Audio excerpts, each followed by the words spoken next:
لدبي الاماراتي. تمشي كرة للشلهوب، شلهوب في الانتظام، امتلاك، كرة ممتازة، القحطاني كرة 1-0 يضرب ويسجل. انه الكاسر، انه حديث الناس، انه المتكلم بالقدم وبالرؤوس، يسجل الاهداف. 4-5 دقائق كانت كفيلة للزعيم ليؤكد الزعامة. 1 هلال 0 النصر في السيمي فاينل اغلى البطولات كاس الابطال لخادم الحرمين الشريفين. فرحة عشاق الهلال هنا في استاد فاس.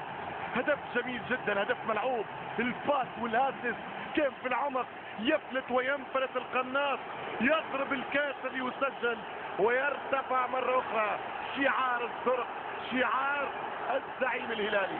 شوف الكرة خطأ كبير، عبدو برناوي يوصل متأخر ويتقدم بكورة ولا أحلى، برازيلي في التمرير لبرازي جوليادور. 1 الهلال 0 نادي النصر. شوف الكورة والهدف، ضرب الكورة ممتاز، لعب فيه برشا، ياسر القحطاني يعمل في خطوات البومبا.